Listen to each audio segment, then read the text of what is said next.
when someone walks away and acts like you were easy to replace. They move on fast and sleep peacefully while you replay everything. You realize you gave more than you received.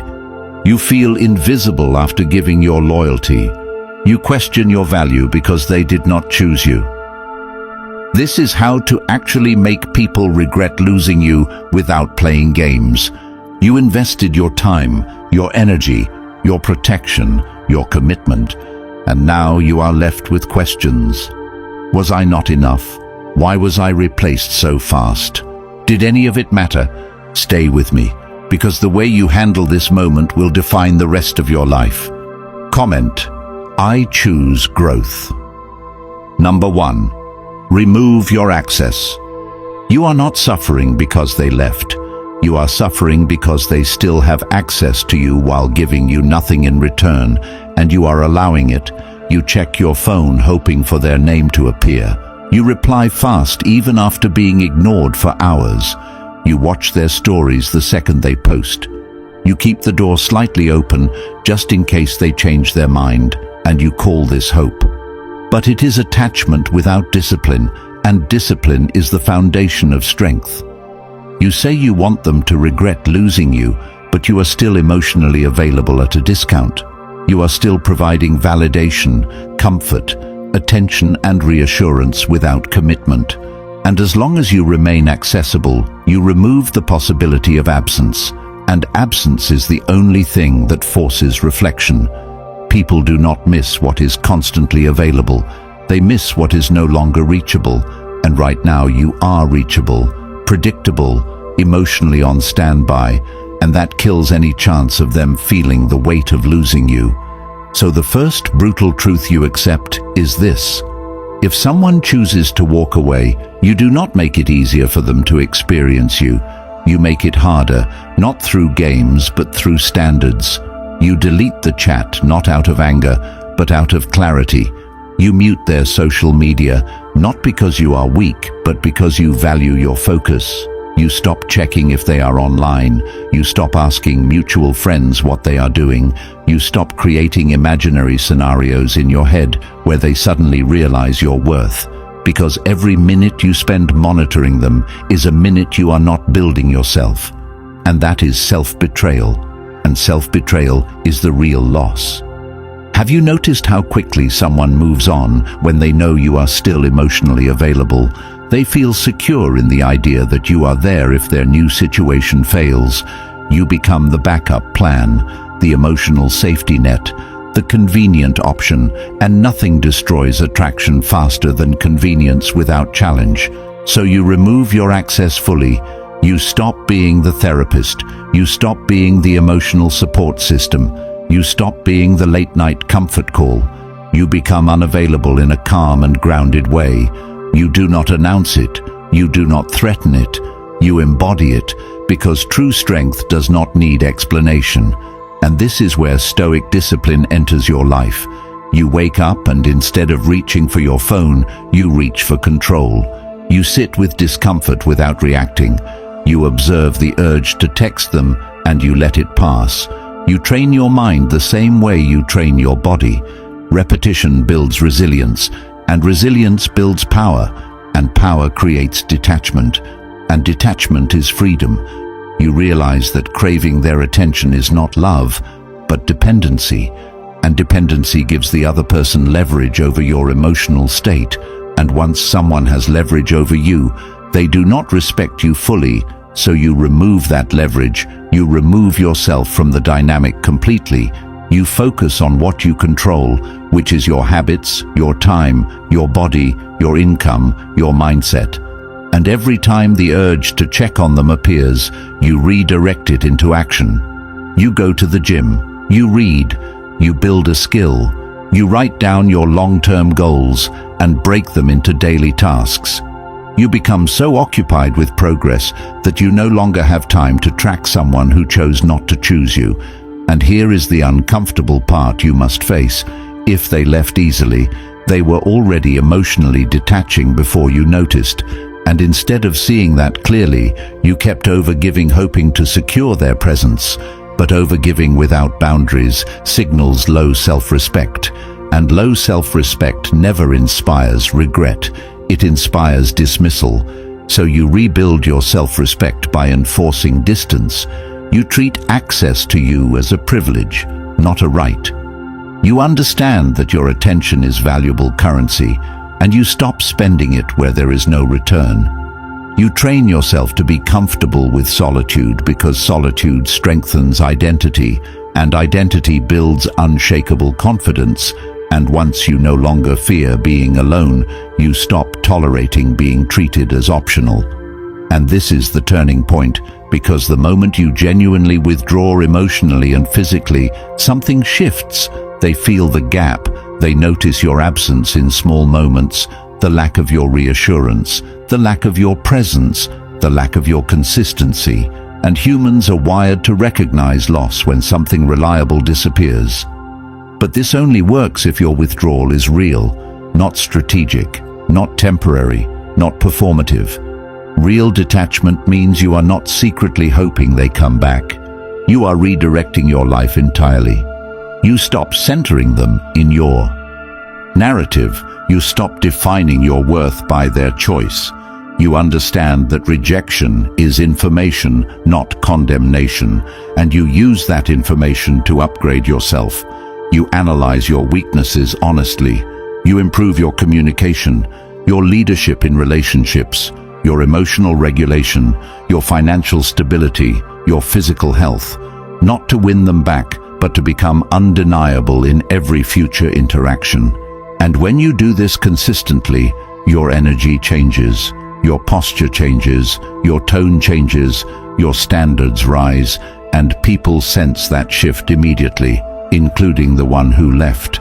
Because absence combined with growth creates contrast, and contrast forces comparison, and comparison awakens realization, and realization is the birthplace of regret. But by the time that regret appears, you are no longer waiting for it. You are too focused on your expansion, and that is the real victory, because the goal is not to manipulate someone into missing you. The goal is to elevate yourself so high that anyone who walks away understands exactly what they forfeited, and even if they never admit it, you know it, and that knowledge builds quiet strength, and that strength becomes your new identity, and from that identity you no longer chase, you select, you no longer beg, you evaluate, you no longer fear loss, you expect alignment. And everything begins with removing your access completely and reclaiming your focus, your time, your energy, and your direction without apology and without hesitation. And if this is the moment you decide to reclaim your focus, your time, your energy, and your direction without apology and without hesitation, then the Stoic Relationship Blueprint ebook for men is the structured guide that shows you exactly how to do it step by step, using timeless Stoic principles that build discipline, detachment, confidence, and unshakable self-respect. It answers the questions running through your head at night. How do I stop overthinking? How do I stop chasing? How do I rebuild after rejection? How do I become emotionally steady no matter what happens? And it gives you practical frameworks you can apply immediately. The audiobook version is now available, so you can absorb this life-changing knowledge while walking, training, driving, or clearing your mind instead of replaying the past. It's linked in the comments, and once it's yours, it's always yours, meaning you will always have access to these principles whenever life tests you again. This is not just a book. It is a permanent upgrade to how you think, choose, and lead your life from this point forward. Number 2. Stop explaining your worth. You are tired because you keep trying to prove something that should never require proof. You keep explaining your intentions, clarifying your loyalty, defending your character, listing what you have done, reminding them how much you care, hoping logic will change emotion, hoping effort will create appreciation. But value that needs persuasion is already discounted, and the more you argue for your importance, The more you position yourself as someone seeking approval rather than someone setting standards, and that dynamic slowly shifts power away from you, because the person who is trying to convince is the person who fears loss more, and the one who fears loss more always bends more, gives more, tolerates more, and over time you begin shrinking yourself just to maintain connection. You soften your boundaries, you ignore disrespect, you rationalize inconsistency, you tell yourself they are just confused or stressed or overwhelmed, but deep down you know you are negotiating your dignity, and every time you over-explain, you teach the other person that your presence is something to be debated rather than respected. And this is where you must become brutally honest with yourself. You do not lose someone because you lack value. You lose someone because you keep trying to demonstrate value to someone who is not aligned with it, and alignment cannot be forced through explanation. It reveals itself through action. If someone needs constant reminders of your worth, they are not blind, they are unconvinced, and chasing conviction drains your strength. So you stop. You step back internally. You observe instead of reacting. You speak less and assess more. You let silence communicate confidence, not because you are cold, but because you are grounded. You understand that the person who is secure does not need to persuade others to stay. They simply set standards and allow others to rise or fall based on their own choices. And this is where Stoic discipline becomes practical in your life. You separate what you control from what you do not. You control your behavior, your integrity, your effort, your direction, but you do not control someone else's feelings, readiness, or capacity. And once you accept that truth fully, you stop trying to manage perceptions. You stop performing for validation. You stop over-investing in someone who is under-invested in you. And instead of reacting emotionally when you feel misunderstood, you respond with composure. You ask yourself why their opinion holds so much weight in your mind. You identify the insecurity driving your need to be seen a certain way, and you work on that insecurity directly. If you fear being alone, you build comfort in solitude. If you fear not being enough, you build competence in your craft, your health, your finances, your leadership. You become so solid internally that external approval becomes optional, and this shift changes everything, because when you no longer need to convince anyone of your value, your behavior becomes calm and decisive. If someone questions your intentions, you clarify once and move forward. If someone disrespects your standards, you remove yourself without drama. You do not beg to be understood. You do not chase closure. You do not argue in circles. You recognize patterns quickly and you act accordingly. And here is the part that challenges you deeply. You must examine the moments where you ignored red flags early on. The times you sensed misalignment but stayed anyway because you were attached to potential. You projected depth where there was only surface. You filled gaps with hope. And then when things collapse, you try to explain your loyalty as if loyalty alone guarantees reciprocity. But loyalty without discernment is self-sabotage. So you refine your standards. You write down exactly what you will and will not tolerate. You define what consistency looks like, what effort looks like, what communication looks like, and you measure actions against those standards without emotional bias, because clarity protects you from over-explaining. And when someone pulls away, you resist the urge to chase with paragraphs and emotional appeals. Instead, you maintain composure, you let their actions speak, and you focus on strengthening your own path. And as you do this, something powerful happens. Your energy becomes different. You no longer seek reassurance. You no longer overanalyze every text. You no longer feel the need to defend your character to someone who already decided how they see you. And that shift creates psychological distance, because people are accustomed to emotional reactions. They expect you to argue, to plead, to justify. But when you respond with quiet confidence and decisive movement forward, it disrupts their expectations, and that disruption creates reflection. They begin to reassess, not because you forced them to, but because your absence of persuasion highlights your self-respect. And even if they never return, you gain something greater. You gain alignment with yourself. You stop betraying your own standards for temporary attachment. You stop seeking validation from someone who is uncertain about you, and you redirect that energy into mastery of your own life. You build skills that increase your options. You improve your physical health so your presence communicates discipline. You refine your communication so your words carry weight. You expand your network so your world becomes bigger than one person's opinion, and gradually you feel the internal shift from seeking approval to embodying value. And once you embody value, you do not need to announce it. It shows in how you walk away from low effort. It shows in how you protect your time. It shows in how you choose partners based on alignment rather than chemistry alone. And this is the transformation. Because the goal is not to make someone feel guilty for losing you.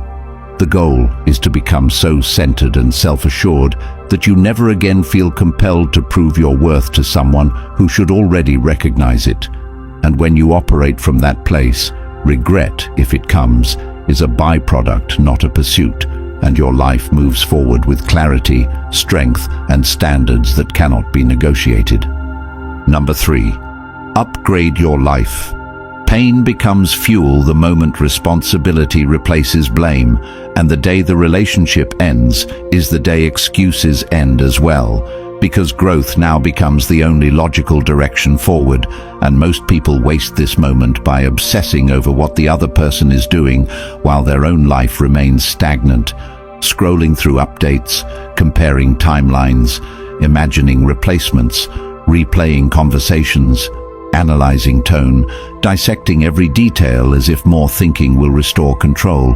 But thinking without action deepens weakness, and weakness quietly erodes self-respect, and self-respect is the foundation of attraction and power in every area of life. So the shift begins with radical ownership, not of their choices but of personal standards, habits, and direction. Because attraction is rarely lost in a single moment.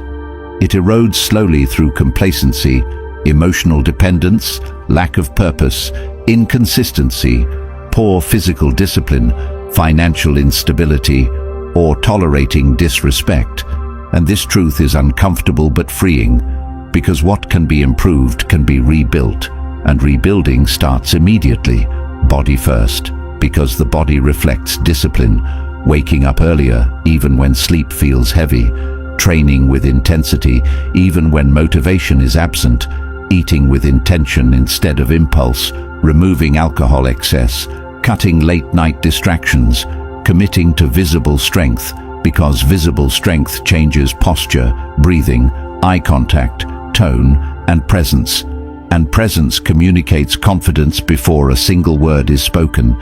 Then finances, because dependency reduces options, and options create leverage, increasing income through skill stacking, learning high-value abilities, studying sales, marketing, coding, trade skills, investing principles, reading daily instead of consuming shallow entertainment, building something tangible that increases autonomy, because autonomy breeds calm, and calm commands respect. Then mindset, because without mental discipline, external upgrades collapse, observing thoughts instead of obeying them, catching self-pity narratives early, replacing victim language with solution language, refusing to say life is unfair and instead asking what is controllable right now, writing clear one-year goals, breaking them into quarterly targets, turning those into weekly non-negotiable tasks, tracking execution daily, reviewing progress every Sunday without emotional drama, adjusting strategy without quitting, building a routine that does not depend on mood, because mood is unstable and discipline is reliable. And while this transformation unfolds, something subtle happens. Attention shifts away from who left and toward who is being built. Energy that once fueled anxiety now fuels momentum, and momentum compounds. Improved fitness increases confidence, Increased confidence improves social presence. Improved presence attracts higher quality connections. Higher quality connections raise standards further, and standards filter out misalignment faster, creating a new baseline for relationships.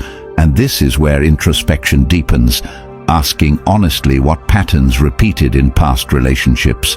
Over-pursuing, ignoring red flags, prioritizing chemistry over character, mistaking intensity for compatibility, tolerating inconsistency, abandoning personal mission for validation, identifying each pattern and writing corrective rules. No chasing unclear interest. No investing heavily without reciprocity. No compromising core values for temporary affection. No shrinking ambitions to appear less intimidating, because long-term respect requires visible direction, and direction requires mission. So mission becomes central. Defining a purpose beyond dating. Building something larger than emotional approval, whether business, career excellence, creative mastery, physical peak condition, leadership in community, because individuals anchored to purpose radiate stability, and stability creates attraction without effort. And here is the controversial truth. Attraction often fades when comfort replaces challenge and ambition stagnates. So complacency is the silent destroyer, and preventing it requires continuous self-expansion, learning new skills quarterly, setting physical performance goals, increasing social competence, improving communication clarity, reading philosophy and applying principles immediately, practicing restraint in arguments, maintaining mystery through independence, spending intentional time alone to sharpen identity, because independence signals abundance, and abundance shifts relational dynamics permanently, and as upgrades compound, encounters change. Former partners may notice indirectly through mutual circles or subtle updates, but that is no longer the focus. The focus becomes internal validation earned through consistent execution, waking up knowing the day is structured around growth rather than rumination, feeling strength in the body that once felt heavy with rejection, experiencing pride in financial improvements that once felt out of reach, recognizing emotional reactions that once controlled behavior now dissolve faster because awareness interrupts them, and that awareness is trained daily through reflection, journaling nightly about wins, mistakes, emotional triggers, adjusting behavior consciously, because unexamined patterns repeat automatically, and repetition without reflection guarantees stagnation. But disciplined reflection accelerates evolution, and over months the identity shifts completely, no longer defined by who left, but by who is being built, no longer seeking validation from one person, but attracting options through competence and composure. And even if the past partner never expresses regret, the upgrade itself creates an undeniable contrast. And contrast is powerful because humans instinctively evaluate what was lost when visible growth occurs. But by that stage, attachment has dissolved, replaced by clarity and standards that are no longer negotiable, and the greatest transformation reveals itself quietly. Emotional stability under pressure, refusal to overreact, refusal to over-explain, refusal to abandon mission for temporary comfort. And that stability becomes magnetic, not because it is performed, but because it is earned. And this is how life turns in favor of the disciplined, by converting pain into structured action, by converting rejection into refinement, by converting emotional chaos into deliberate growth. And from that position, relationships become a complement, not a necessity. Choice replaces desperation, abundance replaces fear, and the person who once felt discarded now stands upgraded, focused, self-directed, and fully capable of building a future that no longer revolves around anyone who failed to recognize value in the first place. Number 4. Master emotional control. Emotional control separates those who react from those who lead their own lives. And right now, emotions attempt to control behavior, thoughts replay conversations at night, Anger rises when imagining them moving on. Jealousy appears when picturing someone else in your place. Pride wants to prove something. Sadness wants reassurance. And without discipline, these emotions dictate actions that lower your position. Impulsive texts, long explanations, dramatic confrontations, social media reactions designed to provoke attention. But every reaction signals that your internal state depends on their behavior, and dependency removes power immediately. So control begins with awareness, noticing the surge of emotion without acting on it, recognizing the urge to respond instantly, and choosing delay instead, breathing slowly when triggered rather than escalating, because strength is measured in restraint, not noise, and the person who remains steady under emotional pressure becomes unpredictable in a way that commands respect, while the reactive person becomes predictable and therefore easy to manage. And many relationships deteriorate not because feelings vanish, but because emotional instability erodes safety, and safety is built through consistency and composure. So mastering control means training yourself daily, not only when conflict appears but in ordinary moments. Waking up and sitting quietly for 10 minutes, observing thoughts pass without attaching to them. Building the ability to watch an emotion arise and fall without obeying it. Practicing delayed gratification in small habits, such as resisting the urge to check messages immediately. Finishing tasks before entertainment. Holding posture even when tired, because micro-discipline compounds into macro-stability, and stability becomes visible in your tone, your pacing, your decisions. And when someone attempts to provoke jealousy or test your reaction through subtle comments or public displays, you remain grounded, not cold, not passive. Grounded because grounded individuals are not controlled by external stimuli, and this forces a psychological shift in the dynamic, since expected reactions do not occur, and when predictable emotional patterns break, reflection begins on the other side, but this only works when detachment is genuine, not performative. And to achieve genuine detachment, you must confront the underlying fear driving your reactions. Fear of being replaced, fear of inadequacy, fear of abandonment, fear of starting over. Writing each fear down, analyzing its origin, challenging its validity through evidence from your own life achievements, because fear loses intensity when examined rationally, and rational examination is a core practice of Stoic discipline, separating imagination from reality, recognizing that mental scenarios often exaggerate outcomes, and grounding yourself in what is verifiably true in the present moment. And from that grounded position, you respond strategically rather than emotionally.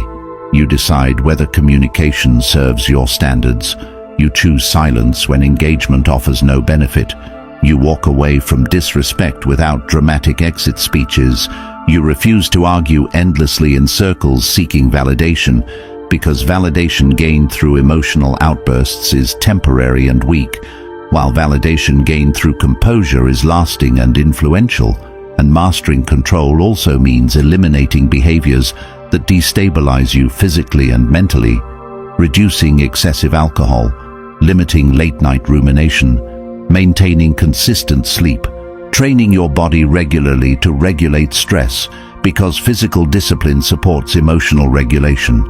And as these habits solidify, your internal baseline shifts. Emotional waves become smaller, reactions become slower, decisions become clearer, and from this state you evaluate relationships differently. You notice inconsistency faster. You address issues calmly instead of suppressing them. You express boundaries without hostility, and if those boundaries are dismissed, you withdraw without chaos, because chaos benefits no one. And over time, this controlled presence creates a powerful contrast between your current identity and the reactive version of yourself that once chased reassurance, and that contrast alone transforms how others perceive you. Not because you are trying to appear strong, but because you have built strength through repetition and discipline, and this mastery extends beyond relationships into career, friendships, family dynamics. Because emotional stability is universally respected, leaders are trusted because they remain composed when circumstances change. And by cultivating that same composure, you elevate every area of life. And here is the deeper truth. Regret often arises not from losing affection, but from losing stability. And stability comes from emotional control. And when someone realizes that the calm center they once relied on is no longer accessible, awareness grows. But whether or not they express that awareness becomes irrelevant, because the ultimate reward is internal: freedom from impulsive reactions, freedom from obsessive thoughts, freedom from emotional dependency. And that freedom allows you to pursue goals without distraction, to make decisions aligned with long-term vision rather than short-term feeling, to remain focused when tempted by drama, to protect your peace intentionally. And as you maintain this standard consistently, you become selective about who gains access to your emotional world, recognizing that access is earned through consistency and mutual respect. And once emotional control becomes habitual, life transforms from reactive survival to deliberate direction, and from that position, regret from others becomes a side effect rather than the objective, because the true victory lies in becoming unshakable under pressure and fully sovereign over your internal state. Number 5. Move on for real. Real movement begins when attachment ends internally, not when contact stops externally. Because many claim to move on while still mentally negotiating with the past, replaying memories, imagining alternate endings, hoping timing will magically change outcomes. But hidden hope keeps you emotionally tied, and emotional ties keep your behavior subtly aligned with the possibility of return. And as long as you operate from possibility instead of acceptance, your growth remains limited. So true detachment requires full acknowledgement that the chapter is closed, not temporarily paused, not awaiting revision, closed. And this acceptance is painful because it removes illusion, and illusion feels safer than uncertainty. Yet uncertainty is where expansion lives, and moving on for real means withdrawing emotional investment from someone who chose a different path, and reinvesting that energy into building a future independent of their validation. It means deleting fantasies of reunion and replacing them with structured plans for personal evolution.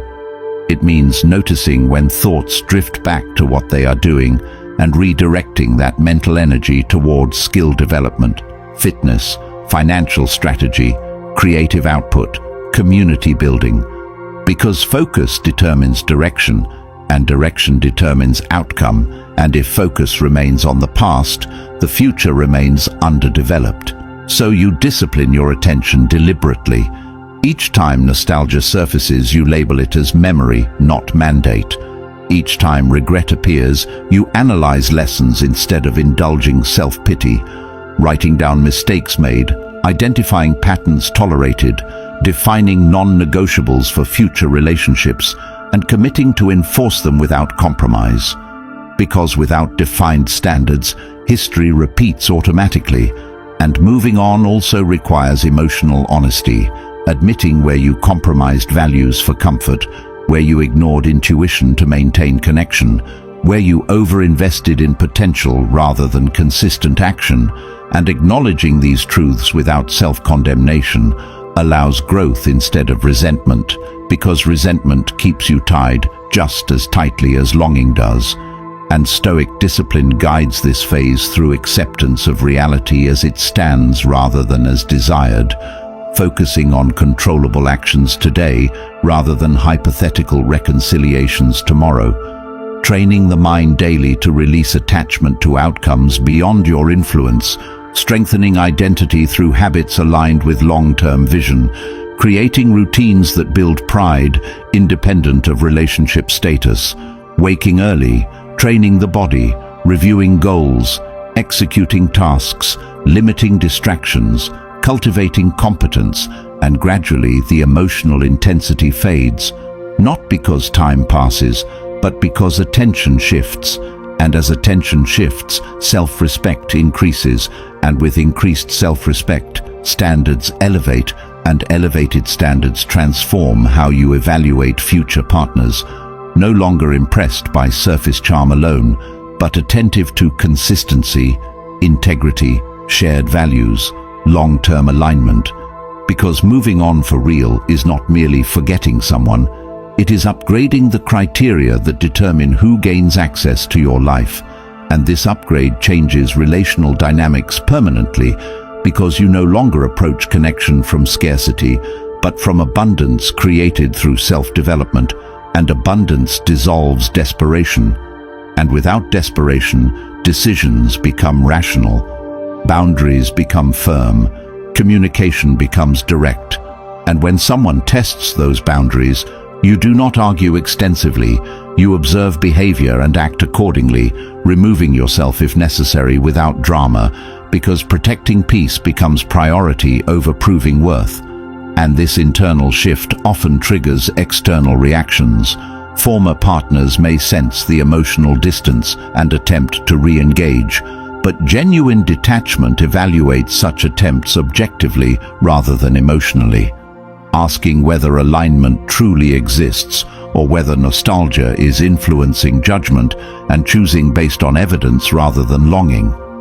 And even if no re-engagement occurs, the transformation remains valuable, because your life trajectory no longer depends on one person's recognition. Instead, it depends on your commitment to disciplined growth, and that commitment compounds into confidence that cannot be shaken by rejection. And from this foundation, relationships become additions, not necessities. Companionship becomes choice, not survival. And if someone leaves again, the impact is lighter because identity remains intact. And that is the ultimate freedom, emotional independence grounded in purpose, structure, and self-respect. And when this state is achieved, regret from others becomes irrelevant, because fulfillment no longer hinges on external validation. Yet paradoxically, this independence often increases perceived value, as humans naturally gravitate toward those who are self-contained and mission-driven. And whether or not anyone acknowledges the loss, you recognize your evolution clearly, and that recognition fuels continued progress, creating a life defined by direction rather than distraction, standards rather than compromise, growth rather than rumination. And this is what moving on for real truly means. Not erasing the past, but integrating its lessons. Not denying pain, but converting it into strength. Not seeking to be missed, but becoming so aligned with purpose that anyone who once walked away understands, silently or openly, that they stepped away from someone who refused to remain stagnant and chose transformation instead. This is the line most people never cross, because staying distracted is easier than becoming disciplined, and society benefits from you being confused, reactive, and emotionally dependent instead of focused, grounded, and self-led. But the moment you choose growth over comfort, everything changes. And if you are ready to stop repeating the same relationship patterns and start operating from strength, the Stoic Relationship Blueprint ebook for men is your next move, filled with timeless Stoic principles that immediately sharpen your mind, raise your standards, and rebuild your identity from the inside out. And it is now available in audiobook form, so you can listen while walking, training, or driving, instead of replaying old memories in your head. It is linked in the comments, and once you own it, this knowledge is yours for life. So comment "No more regret" if you are ready to upgrade like this video, and subscribe so more men find these truths before they waste years learning them the hard way.